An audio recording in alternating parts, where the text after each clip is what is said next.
Good evening, everyone. Hi, thank you. Welcome to Atlanta History Center's Author Talk series. It's so wonderful to see all of you here tonight. I'm Claire Haley, Vice President of Author Programs and Democracy Initiatives here for the History Center. It's my pleasure to briefly welcome you and to introduce our author. I know you're all eager to hear what he has to say, so it's going to be a really great talk tonight. If you don't already have your copy of the book, I see several of you do, but if you don't, it's Waging a Good War. It's a military history of the civil rights movement, and it's available for purchase outside from our museum shop for 25% off tonight. Thomas will be signing those books after the event, so if you'd like yours personalized or if you get a new copy, that'll be available for you. Tonight's guest is Thomas Ricks. He is a very well-known Pulitzer Prize winning war correspondent and is now the author of this wonderful book, in addition to multiple others. Fiasco is one of his most well-known, which won the Pulitzer Prize. I just found out he actually lived in Atlanta for a couple of years. He was here from 1982 to 1984, working for the Wall Street Journal. So Atlanta's changed a little bit since he was last here, as we were chatting about before we came in. But I'm just really excited for him to share his insights with you tonight. So please join me in welcoming Thomas Ricks.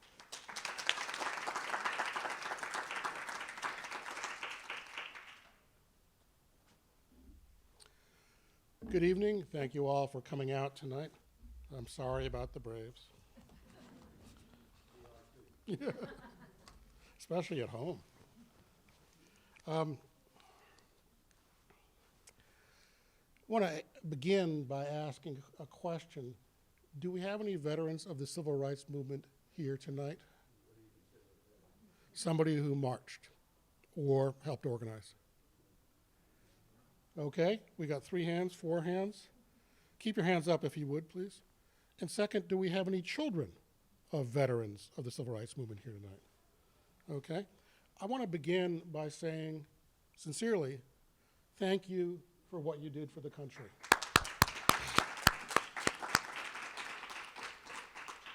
To me, the civil rights movement is one of the great social revolutions in world history. It made this country a better place. And the heroes of the civil rights movement, many of whom you see in these photographs, and I'll be talking about tonight. That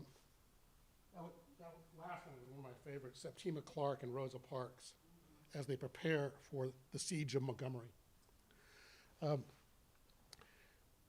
I think these people who I'm going to be talking about tonight are American heroes who should be better known, especially at the second level, that isn't discussed as much. James Bevel, Fred Shuttlesworth, Diane Nash, Amzie Moore, Bob Moses, Dave Dennis. I would like to see a series of postage stamps to make these people as familiar to the American people as, say, Longstreet or Grant or other generals of the Civil War. These were transformational people. They should be household names. I plan to talk for about 25 minutes and then get into your questions, which with a group like this, I think is going to definitely be the more interesting part of the event. First question I want to address is, hey Tom, why did you write this book? There are a lot of great books about the civil rights movement. There are dozens of good biographies, memoirs. Recently, there have been several good local studies of what happened in one place during a certain time, especially at the grassroots level. This is not one more history of the civil rights movement. This book is an attempt to look at the civil rights movement, the known facts of the matter, in a new and different way that I think illuminates and explains the vast courage, the energy, and the tenacity of people in the civil rights movement, especially at the mid-level that I'm going to be talking about tonight. The people who organized, who trained, who made the strategy, who married up the strategy to tactics, who, as a minister might say, made the word flesh with demonstrations in the street, who made those demonstrations have meaning. One of my favorite rules of the civil rights movement, I think articulated first by James Lawson in the Nashville training, was you don't never have a demonstration without having a plan for the message it's sending. Never have a demonstration if you can't repeat it again the next day. He said that's the real test of a march. Not a one-off march, but can you say, I'm going to come out again and again and again, I'm going to tenaciously cling to this thing, and I will outlast the opposition. This book came to me for a personal reason. My wife was a president of High School Friends of SNCC in Washington, D.C. And for years, we'd be driving along, listening to somebody talk on NPR, and she'd say, oh, I know that guy. Oh, that woman, she was so funny. We had the greatest time.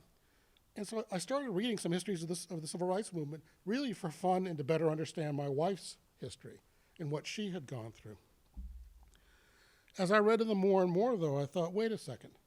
I know this stuff. This is familiar to me from covering wars in Somalia, Bosnia, Haiti, Iraq, Afghanistan. What they're talking about here is something I know, and it's a different light. So, for example, I see the Montgomery bus boycott as a classical siege. Part of the population lays siege to the city's power structure for over a year. Likewise, the freedom rides, in my view, were like a raid behind enemy lines, where you get the enemy off balance and go deep into his territory and make some points about his inability to control what's going on. Now, you may say, wait a second, Tom, civil rights movement is based on nonviolence. How can you compare it to war? Well, first of all, it's not me, it's Gandhi, who was a very important inspiration for the movement. The Indian independence activist showed how very intense, confrontational nonviolence could bring about vast social change. In a couple of decades, the movement he led won independence in India from British colonial rule. And Gandhi was a deep influence not just on Martin Luther King, but on James Lawson and James Bevel, two other very important trainers and strategists. I can't see the photographs. There's one photograph of Bevel that I especially like. That's Bob Moses. He had a Freedom Summer in Mississippi during a training session. The intensity he brings, you can see in his eyes, that's Fannie Lou Hamer in Mississippi. And I think Bevel is, oh, we might have missed Bevel. He was more, you know, that's John Lewis getting whacked hard, right? That shot gets a chunk knocked out of the back of his skull there. There's Stokely Carmichael. Well, I don't know what happened to Bevel. You'll see him, he's standing in front of a Episcopal church wearing a kind of yarmulke-looking thing.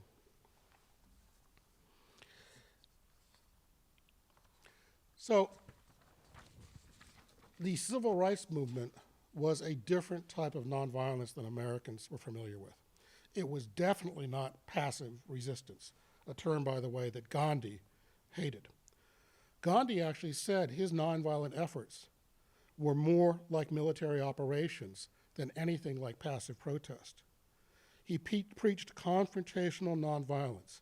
Come at them again and again, but always non-violently. He called it, actually, the Hindu phrase he used, translate as clinging to the truth, kind of grabbing and holding on to it at all cost, even the cost of death.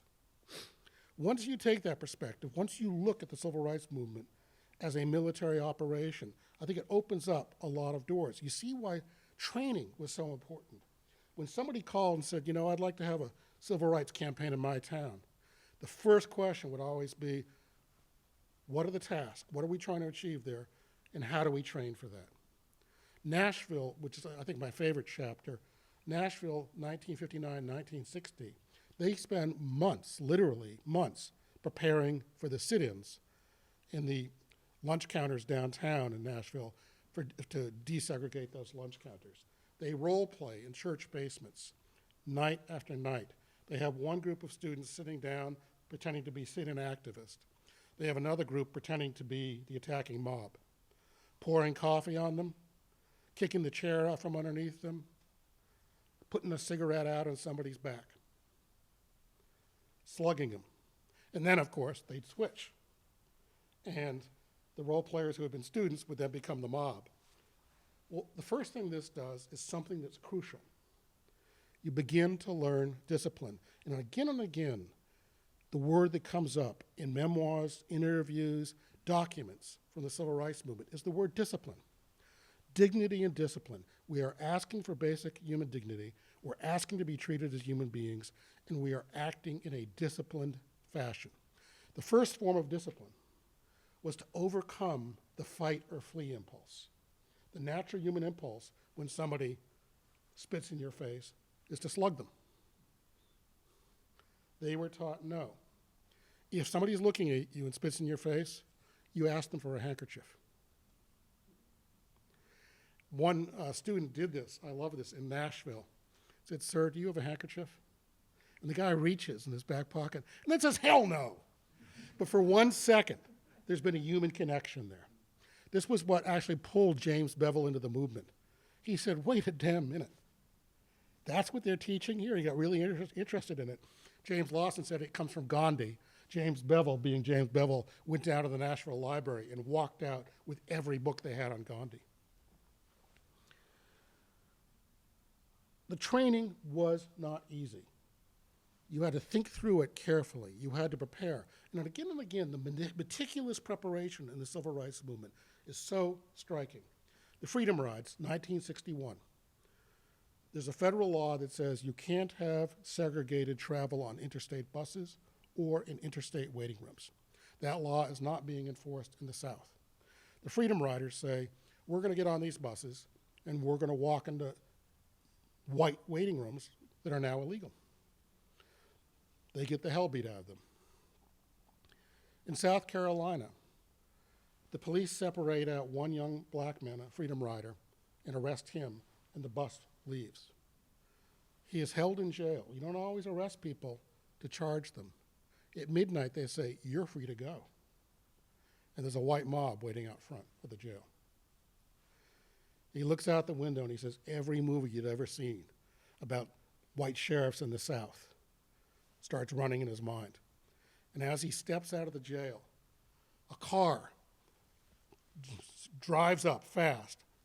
And as it happens, as a black minister driving says, "Get in, kid," and they peel out. Well, think of the preparation there. They had identified where there might be a problem. They'd said, we need a local ally. They had contacted this guy, and he proved reliable. So when the Freedom Riders arrested, they called the minister and said, could you keep an eye on the jail? And if they pull some stunt, like putting them out to a mob at midnight, pick them up. And they did. But that's preparation, and you had to do that in city after city after city. Before the Freedom Rides, they sent a young man named Tom Gaither on a reconnaissance mission. They had him ride the whole ride, the planned ride across the South. He drew maps of each of the bus stations and talked to people. Where might the troubles be? And he came back not only with his assessment of each city and each place, who the local allies might be, where they could spend the night, but also he predicted of them, there are two cities you're going to have trouble in. Anniston, Alabama, that's that bus that's burning, and Montgomery, Alabama. The cops are rotten. They're going to pull back and let the KKK have you, which is exactly what happened. Just one note here. Courage is a constant theme in the civil rights movement. The ability to go out the front door knowing you might well be killed that day. The ability to get on a bus thinking that bus is going to get burned. But there are some people who stand out especially, and one of them I want to mention, partly because we're in Atlanta, Hank Thomas, a young freedom rider from Atlanta, lives here now, actually is quite wealthy, if anybody knows him. He owns a bunch of hotels and McDonald's and Burger Kings and stuff. But Hank Thomas is a young freedom rider, and he's stumbling off the bus in Anniston, Alabama. He's got his lungs filled with black smoke from the burning seats on the bus. And a man says, "Are you all right?" And he says, yeah. The man then swings a baseball bat into his head. Hank Thomas recovers from this and gets back on the bus in Montgomery. It's kind of like, I'm in awe of the movement in general, but somebody who has been beaten, has paid that due, gets on the bus again knowing exactly what he's got coming, expecting to die that day. That astonishes me. There are some other people here. Diane Nash, right here. When I talk about these heroes, Diane Nash was 20 years old, living in the YWCA in Nashville, playing political chess against both Bull Connor in Birmingham and Attorney General Robert Kennedy. And she's outfoxing both of them during the Freedom Rides. Diane Nash, at one point, Robert Kennedy yells into a phone, "Who the hell is Diane Nash?" He keeps on hearing about this. Well, she's this young woman who is thinking strategically. James Lawson in Nashville had taught. The beginning of strategy is figuring out who you are. It's not what they teach at the Army War College. Strategy is ways, ends, and means. The beginning of strategy is self-definition, which first of all is liberating, not to let other people define who you are, but to define yourself. Diane Nash's definition, formulated with James Bevel and James Lawson, was, we are people who will no longer tolerate segregation. From that self-definition flows a strategy, flows tactics. She said, now, we understand the white power structure may kill us, but that's on them, that's not on us. We've already changed. And the world is either going to accommodate that or kill us. So when the Justice Department officials call up Diane Nash and says, you know, that bus is going to get burned tomorrow, she said, we know. We don't allow any volunteer to get on the bus until he or she signs a last will and testament and a final letter to the parents. And if we don't believe you understand what you're getting into, we won't let you get on the bus. Fred Shuttlesworth, another guy, he's the guy leaning back here, hat on the table, big grin on his face. Fred Shuttlesworth is in some ways the un-Martin Luther King. He's a former moonshiner in Birmingham, turned minister. He is irascible, he's gentle, but tough. Doesn't believe in nonviolence as a way of life, but understands that tactically it is the way to go, except when he has to rescue people. In Anniston, Alabama, he sends up carloads of guys with shotguns sticking out the window, pulls up to the hospital, they grab the Freedom Riders who are being surrounded in the building by the KKK and takes them back down to Birmingham. Fred Shuttlesworth, before the Birmingham campaign in the spring of '63, gets a phone call from the city fathers, the white power structure. Reverend Shuttlesworth, could you come down and meet with us? Okay, he says. He goes down, and the city fathers say, now, we understand that this Dr. King is coming to town. How do we stop that? He says, gents, I've been bombed twice in this city. I've been bombed in my bed and my church has been bombed. None of you ever called me before. But now, he says, now you want to talk. He said, Reverend King's coming to town. Septima Clark, you see here with Rosa Parks. This is Word or, I think it's Jim's Word. This is the greeting they got, the Freedom Riders got at the Montgomery, Alabama bus station. This is James Meredith signing in the Ole Miss.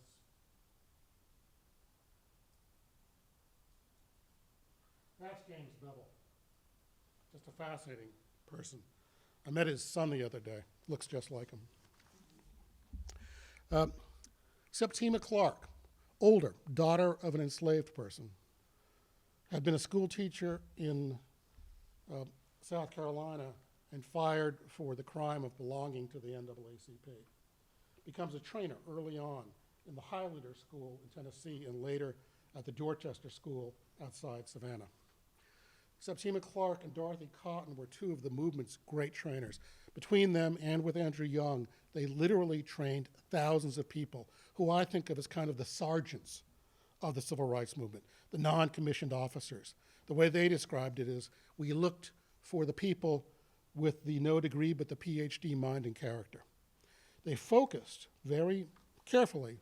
There were 68 counties in the South that had a majority black population but virtually no black voters. They said, we're going to go into those counties, recruit people, train them up, and send them back to make good trouble. So they knew what the skill set needed was, just like the military. I'm critical of the military in my book about strategy, but the US military is very good at training and tactics, as is the civil rights movement. They said, we need to teach these people how to make a long-distance phone call. Many of them never had. We want to show them the sea, because many of them have never seen the sea.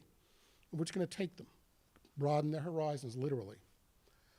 We will teach them how to hold a meeting. I actually have a piece running on this in the Boston Globe in a couple of days. One thing that I really like about the civil rights movement is they really knew how to hold a meeting. They took it seriously. They would have meetings endlessly. Shuttlesworth actually complained. He said, the SCLC, they just want to talk and talk and talk. He said, at Birmingham, we hit the road. But the SNCC, the Student Nonviolent Coordinating Committee, actually sometimes, they had one meeting in Atlanta for 3 days of talking. And all the dissents were registered, and they argued out. And the reason was, as one of the members of SNCC put it, Casey Hayden said, if you're asking people to put their lives on the line, you got to hear them out. What I love, though, is that SNCC kept these wonderful transcript records, and you can go through them now. They're searchable even in the databases, so you can say, how many times does this subject come up? They talk about logistics all the time. We need more cars. We need more transport. They're totally focused on that. Septima Clark begins her week-long training session with Rosa Parks with one question: what do you want to do? She works with her for a week, talking about how you might confront a segregated South. After 7 days, she says to Rosa Parks, what are you going to do? We know the answer. But Rosa Parks has spent a week in intensive training, thinking about how to approach this, how to think about it, how to do it in a dignified, disciplined way that helps you achieve your goals. Amzie Moore and Medgar Evers both pop up here.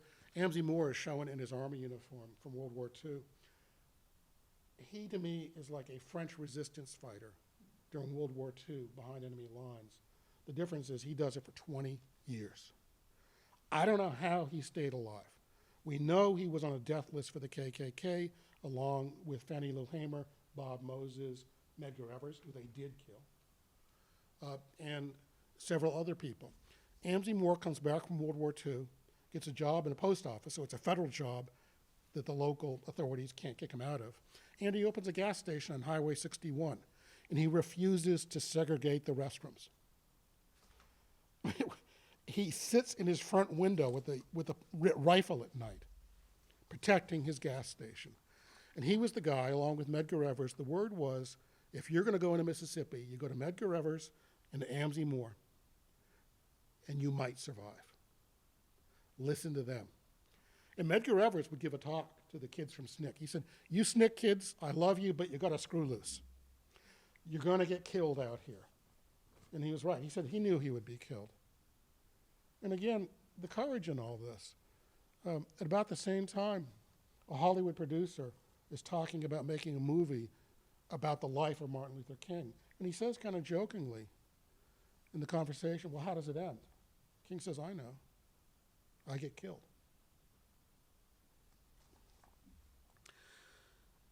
Bob Moses, I pointed out, guy with the intense glasses, the intense look. Machine guns one night in a car. The driver next to him gets 2 .45 caliber bullets in the neck. Bob Moses leans over, grabs the steering wheel, and stops the car. Just one of the examples of the life that he had to lead. And finally, old James Bevel and his yarmulke, married to Diane Nash, by the way. Bevel is a problematic figure because he kind of goes crazy after the movement, as many people did, the intensity. They paid a lot of dues. The thing I like about Bevel, though, was he thought on his feet very quickly, but also was very good at strategy. One day, Bevel is speaking as a guest minister, giving the sermon in a small church in rural Georgia, South Georgia. In the middle of his sermon, the county sheriff walks in and stands in the back of the church smoking a cigar. Disrespectful. Bevel doesn't miss a beat. He starts saying in his sermon, you know, the devil will always give you a sign. Sometimes he'll have a pointed tail. Sometimes he'll be carrying a pitchfork. Other times he'll be smoking a cigar. The sheriff wheels and walks out as the church laughs at him. Bevel had taught this church to laugh at the county sheriff. And decades and centuries of fear start lifting with that kind of reaction. Now, of course, when you do that, there will be a reaction. That night, the church was burnt.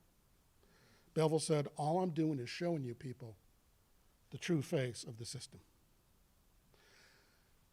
This goes to the core, though, of what they taught about confrontational nonviolence.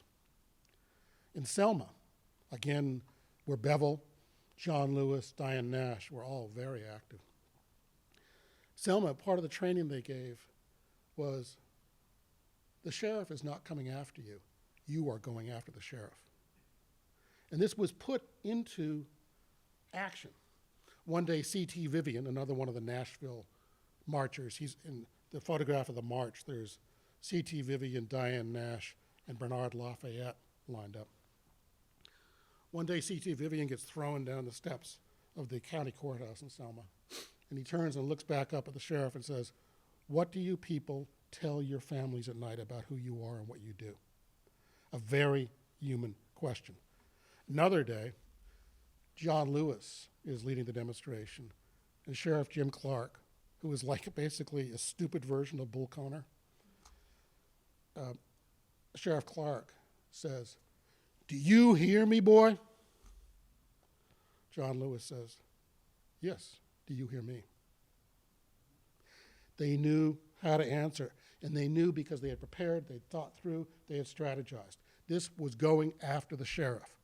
This was saying there's a new sheriff in town, there's a new attitude. And as Diane Nash said, you may kill us, but segregation's finished for us. So these are my proposed postage stamps. These are the people I would like to see taught in every schoolhouse in America as intently as the Civil War is taught to high school kids. So in conclusion, a lot of books will tell you what the civil rights movement did. What I'm trying to do in this book is different. I'm trying to tell you how they did it.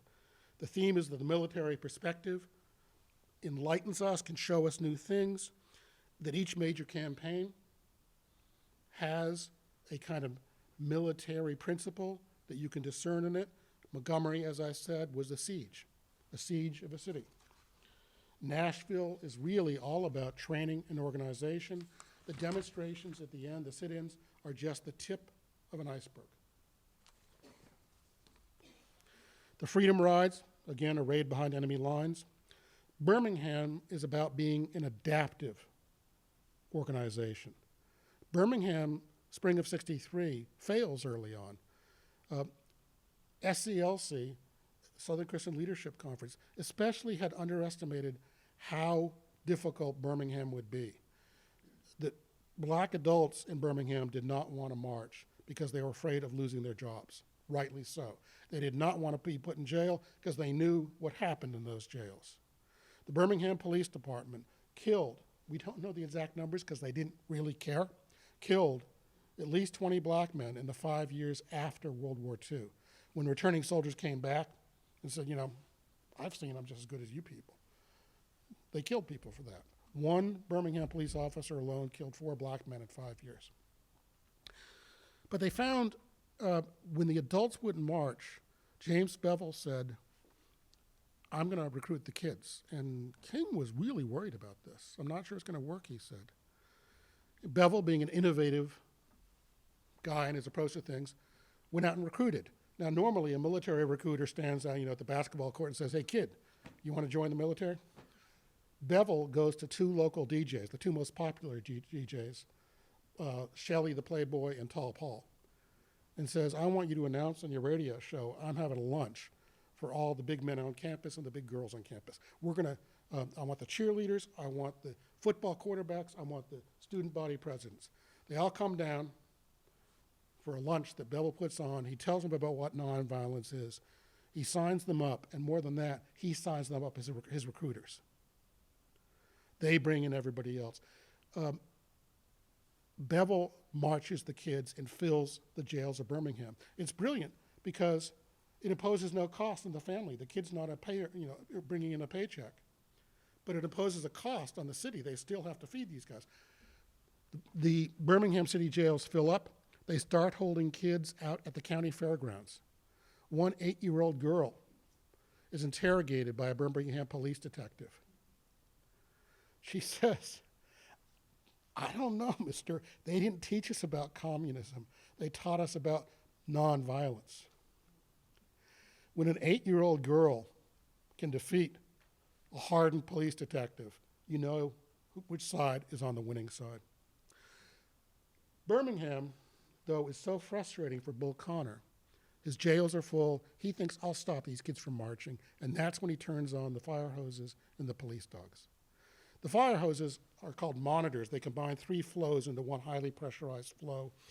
They can strip the bark right off a tree. They can knock a brick out of a wall. When they hit a girl in the head, it pulled her hair out in clumps. But something had changed.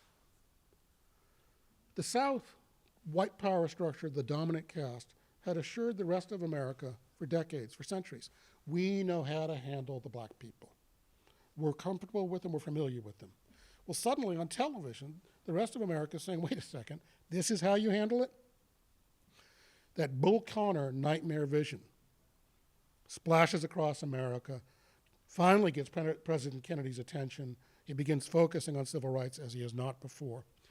And this leads directly to the March on Washington in August of '63. The March on Washington, from military perspective, is a brilliant operation of logistics. Biggest march ever in Washington, biggest interracial event in American history up to that point. 250,000 people brought into Washington and gotten out the same night. Not one act of violence, not one marcher arrested. Brilliant. It also is the formal introduction of the civil rights movement to the American people. Until then, for example, Dr. King's speeches were not routinely covered by white media. After that, they always were. And you have all these speeches ending with King's brilliant I Have a Dream speech. Well, here, America is being offered 2 visions. We have the nightmare vision of Bull Connor's Birmingham. We have Dr. King's dream of equality and justice and peace. And America says, we're going to go with that King vision. A great triumph for the civil rights movement. Finally, Freedom Summer, 1964, Mississippi, cracks open Mississippi. Doesn't really change it entirely. It's as close as the whole movement comes to a real, genuine ground war. Thousands of people brought in, marching, trying to register voters. At the end of the summer, they've been bombed, they've been beaten, they've been shot at. Random acts of violence that hardly were recorded. Police in Vicksburg played Russian roulette with one girl's head. Another young volunteer, they tied a rope around her neck, tied it to a car bumper, and then the car began moving. Now, none of these actually resulted in violence, but Dave Dennis, years later, studying law in Michigan, walks into the law library and thinks he recognizes the woman checking his book out. And he asked later, who is that person? They say, oh, she's here on work release from the insane asylum. People paid a big cost here. Selma, before I forget, I'm Mississippi. What I love about Mississippi, though, in Mississippi, before Freedom Summer, 7% of black adults are able to register to vote in Mississippi. And not all of them are able to actually vote or have their vote counted. By 1968, 59% of black adults in Mississippi are registered. The next year, a young black man just outside Jackson, Mississippi, runs for office in his local town. His name is Benny Thompson. A few years later, he's elected mayor. A little while after that, finally, he's elected to Congress. Today, as you know, he is chairman of the January 6th committee. So I see a direct line from Freedom Summer and what it did to the January 6th committee. In other words, Freedom Summer expands American democracy. The January 6th committee protects American democracy. And the reason Benny Thompson is in that position as chair of that committee is Amzie Moore, Fannie Lou Hamer, and Bob Moses, and all the other people who worked that summer in Mississippi.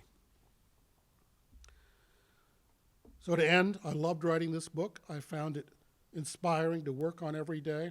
I think it is my best written book, partly because I was so into it. I've written books about Vietnam and about Iraq. This was actually, while it had difficult times, obviously, it was about good people doing good things that made our country a better place. And that was a relief to write about. And I think I will stop there and finally get to your questions. Just one request, don't be too polite. I was a reporter for several decades. If I can take it from Donald Rumsfeld, I can take it from you. Thank you. Questions for our speaker tonight? And we will ask that you ask them in the mic so we can pick up your question on the recording. So, just a real quick question. You talked about what polarized President Kennedy to move forward with things, but if you can just talk about the impact of Emmett Till in the international arena, and did that not precipitate a lot of opening the doors for the whole movement? Emmett Till is, what, 1955, right? 56. Emmett Till, a black teenager, I think 13 at the time, he comes down from Chicago, visiting family in Mississippi, and is murdered in a particularly brutal way. Emmett Till is really interesting to me because everybody in the movement who was a student mentions it, the impact on them of Emmett Till. I think, and I can't prove this, but I suspect it, the student movement directly flows from the killing of Emmett Till. He was their same age. The students by 1960 are 17, 18, 19, 20. This is what Emmett Till would have been. They all know it. They've all sat there and studied those photographs that ran in ebony of the open casket. I think for white America, Emmett Till just kind of went over their heads. And what makes me say that is when Bevel marches the children in Birmingham, Robert Kennedy's reaction is, we shouldn't get children involved. They might get hurt. To which the activists respond, dude, we're getting hurt out here already. We know this. The Kennedys were surprisingly ignorant about the South. Now, they're smart. They're clever. At one point, John F. Kennedy actually has this revelation. He says, you know, I don't think I was taught Reconstruction right at Harvard. But they are not woke. They don't come in saying, we're all for civil rights. They kind of do a lot of both sides for the first few years. Interestingly, what turns them against this, or turns them finally and makes them take a side, was the integration of Ole Miss, 1962. And it's interesting because the civil rights movement is not really involved in the integration of Ole Miss. It basically, there's a military term for it, it's called a shit show.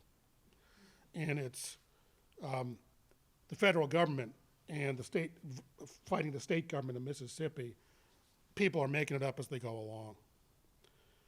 But the Kennedys come out of that, Robert Kennedy and John Kennedy, saying, wait a second. People always blaming the civil rights movement. They weren't even there. James Meredith really had very little to do with the civil rights movement. He was a loner. Thurgood Marshall calls him up one day to say, try to figure out whether we want to help this guy out. Meredith hangs up on him. I mean, Meredith said, I know what to do because I'm always right. He said, in my whole life, I've never made a mistake. Medgar Evers said, and he tried to give James Meredith advice. He said about Meredith, he is so strong, so spirited, and he's the most stubborn man I've ever met. That's kind of why he was able to integrate Ole Miss. James Meredith actually reminds me of a Soviet dissident. You got to be pretty cranky to be able to take on the entire system like that. After the integration of Ole Miss, the quote-unquote integration, Meredith spends a year basically being harassed. Every night, the students above him, his room, bounce basketballs all night. People attack his car. Girl yells out as he's walking by, "Why doesn't somebody kill him?" Well, the answer was undercover federal marshals were all around on the campus. This all begins, though, I think, the Emmett Till incident lights a fuse in that generation that I think goes a long way toward explaining what happens with student activism in SNCC a few years later.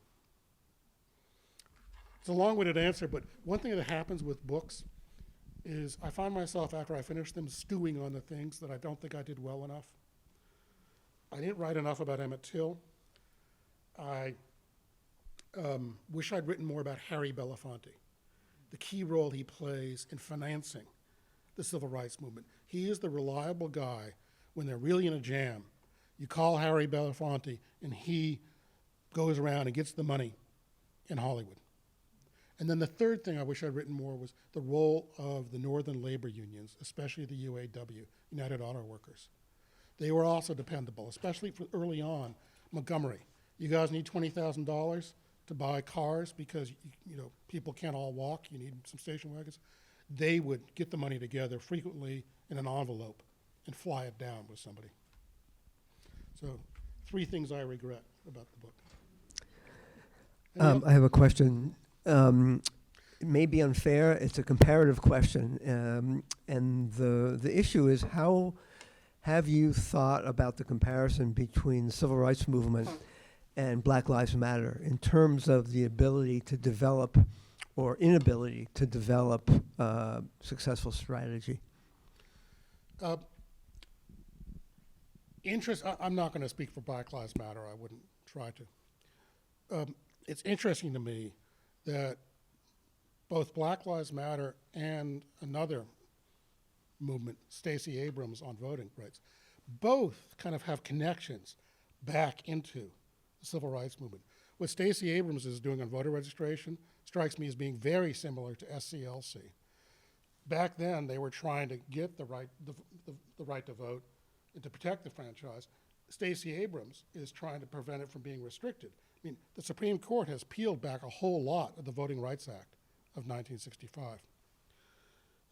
Black Lives Matter strikes me as today's parallel to SNCC. Now, SNCC did a lot of great things. SNCC also didn't last long. And one thing that Black Lives Matter has thought about is sustainability as an organization, especially if your leaders are attacked. So put out your leaders in a different way. Think about sustainability. And to this point, one of the major figures in Black Lives Matter, interestingly, early on, went to somebody in Nashville, or actually it wasn't in Nashville, he was in LA. She went to James Lawson and asked for advice. And Lawson said, the test of a demonstration is whether you can do it again tomorrow. And make the promise to do it again as often as it needs to happen. And he was, I think, very helpful in giving them some ways of thinking about training, preparation, resilience, and sustainability. There is a civil rights app here that I write about in the epilogue. It is accessible, and I think to a surprising degree, Black Lives Matter is aware of it. The one thing that I would like to see more emphasis on these days, though, is nonviolence. Nonviolence is extraordinarily effective. Erica Chenoweth at Harvard has done some good studies on this. Nonviolent movements are more likely to succeed than violent movements by a 2-to-1 factor. Nonviolent movements are especially good against authoritarian governments. And I've been thinking about this watching Putin's Russia and the women demonstrating in Iran. One of Erica Chenoweth's observations is that authoritarian governments almost always are weaker than they appear to be. And one of her hallmarks is when security forces, police or whatever, either stop following orders or fail to execute them in a timely and effective way. And we've been seeing a little bit of that in the last few days in Iran. In one town I saw a clip, the security forces joined the demonstrating women and marched with them. So I am more optimistic about where these social movements are going these days. What bothers me is they're facing so many of the same problems. The right to vote and protection from police abuse. These are problems that the movement was engaged with in a lively way, and these days are still out there hanging fire. We have not made as much progress as we should have.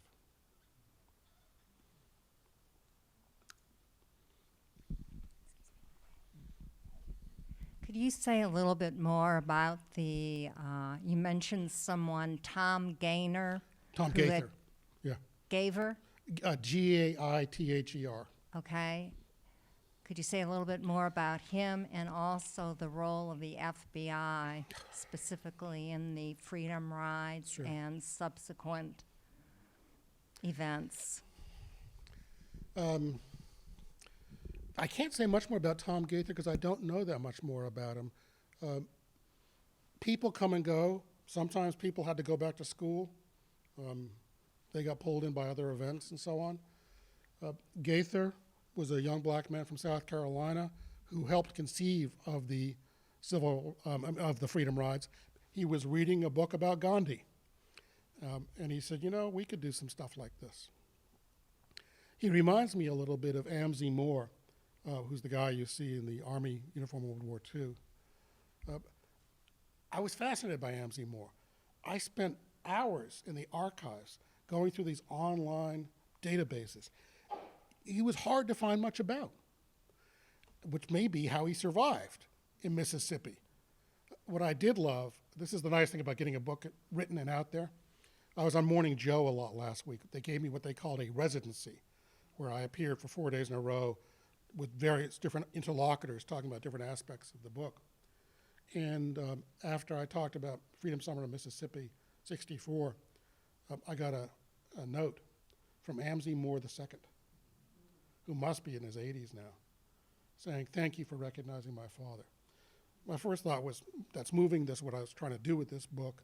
The second thing was, this guy's name should be in every school book in America that talks about civil rights. People should know who these people are. And the fact that we don't know who they are, it really bothers me. The fact that even now, the real history of the civil rights movement is really not taught well. One black professor I know cynically sums it up as, he said, "You know how they teach civil rights? Rosa Parks sat down, Martin Luther King stood up." He says there's a lot more that's going on here, but if you try to get into the high school textbooks, the state of Texas won't buy them. And Texas is such a big state that it kind of determines sometimes which textbooks will get published and which won't. Yes, please. Thank you for writing the book, first of all. I haven't read it, but I have read Fiasco and some of your other books. So I'm a fan. Thank you for writing it. I'm curious, other than Mr. Moore that you just mentioned, the tactics that you write about, were there people in the movement who actually had military experience who drew on that, or was it more organic in terms of just activism and the discipline that they taught the trainees? Thank you. You all heard the question, sort of what kind of background and training. I think three things came together to spark the civil rights movement when it did. And the first is 9 million black veterans, 1 million black veterans came home to the South after World War II. And as Amzie Moore said, I'd been around the world, and I'd seen there were good white people and black white people, there were Asian people, there were all sorts of people, and they weren't better than me. And until then, I've been taught all my life that I was inferior. They come back, and they basically have seen the world. And what's striking is, just like after World War I, there is a wave of white dominant caste violence against these veterans. I mentioned in Birmingham, there is a famous lynching in Georgia, outside of Athens. There is a terrific riot in, I think it's Franklin, Tennessee, I want to say, just south of Nashville. At one point, the state police come in and they look on the roof, and there's all these veterans lying up there who know how to shoot, and they're all lined up. It's a famous case. No, it was Lexington, I guess. Maybe it's Lexington, Tennessee.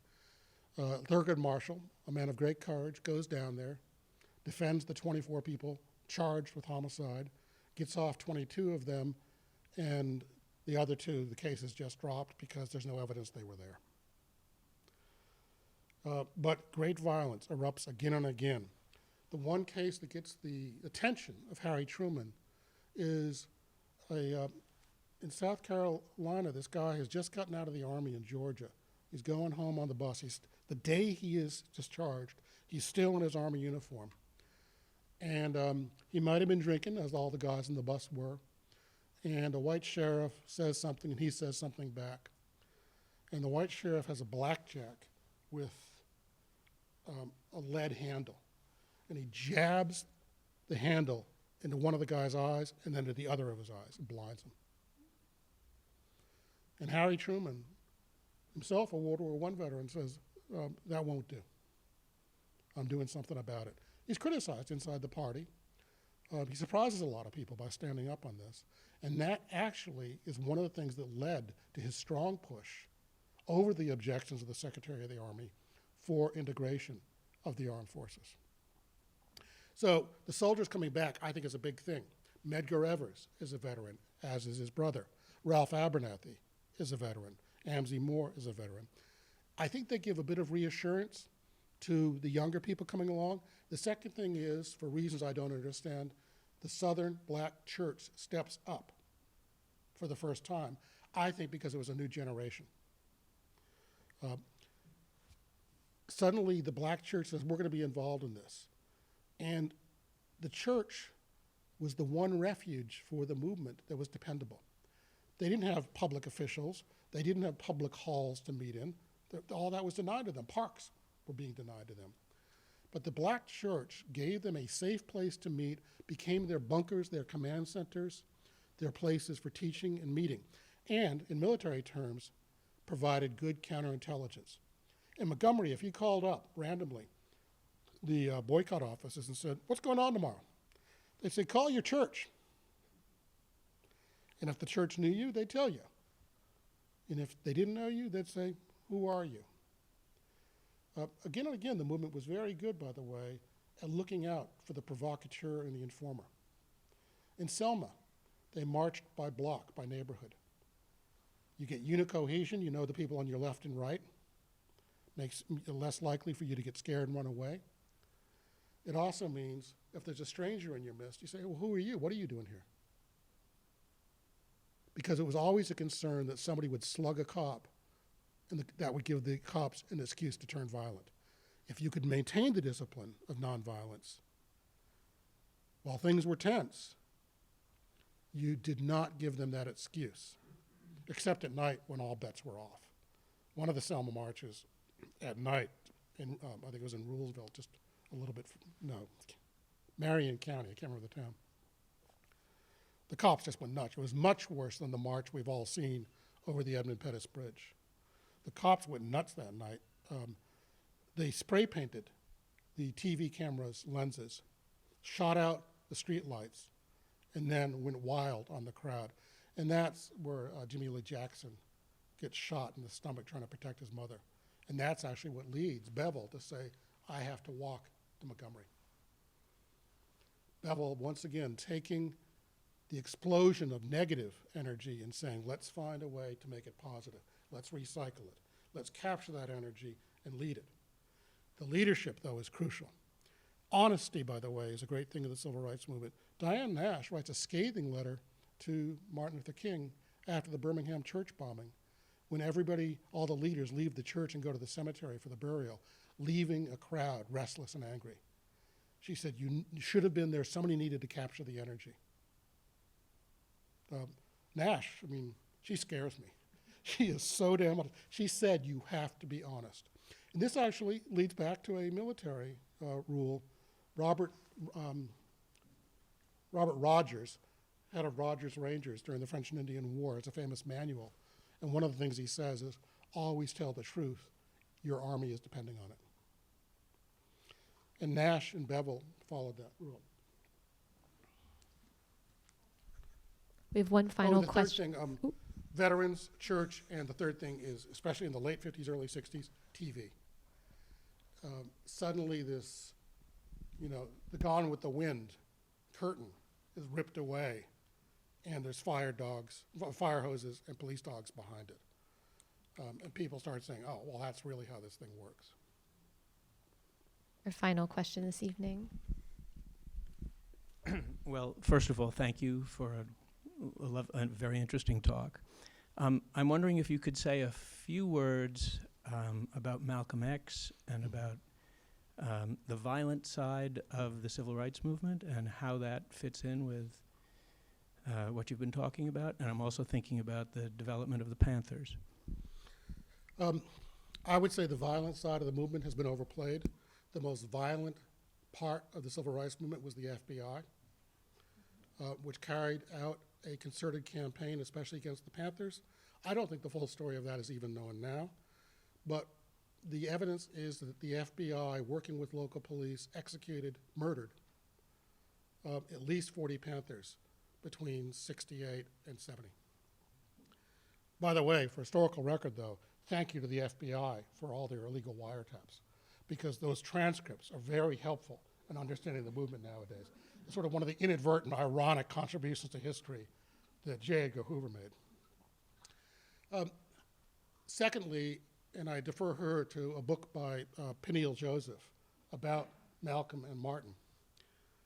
I think Martin Luther King and the movement in general were much more militant than is recognized, which is why one of the reasons I wrote this book. I would argue that not just SNCC, but SCLC was more militaristic than the Panthers. The Panthers were military in appearance. The movement was military in action. They planned operations. They executed campaigns. Now, it was nonviolent. One of the things I love about the Birmingham campaign is the last step. Anybody know what the last step in the Birmingham campaign was? Training the enemy. They called up to white restaurants, now desegregated in Birmingham, and they said, we'd like to come in for lunch tomorrow. What time would be convenient? They're doing a couple of things. First, they're politely saying, we're coming in, but they're not saying it in an aggressive way. They're saying it as politely as possible. Second, they're training the former enemy to live with integration. That's the last step in training, is when you think, not only do we train our own people, we train the foe. And this begins actually in Montgomery. The last step in the Montgomery campaign, the bus boycott, was they trained people to ride the integrated bus. They put on ministers as monitors in the buses. And they said, if you're not ready to ride with dignity and discipline, you need to walk some more. And they got this message out. They were very good at this sort of thing. I think better than the US military. I'll end with this thought. As I said, the US military and the movement, very good on training and tactics. Where I think the movement excelled much more than the US military is strategy. The US military is like a Ferrari without a steering wheel. It's very powerful, but it won't get you where you want to go. And so we were stuck in a ditch in Afghanistan for 20 years. We mucked around in Iraq, not quite sure we were there, but not telling ourselves the truth about how we got there and what we were doing. They were so good at strategy. We all could learn from it. And that, I think, is the key. And it goes back to Diane Nash's observation. The first question is, who are we? And what are we going to do? Thank you very much.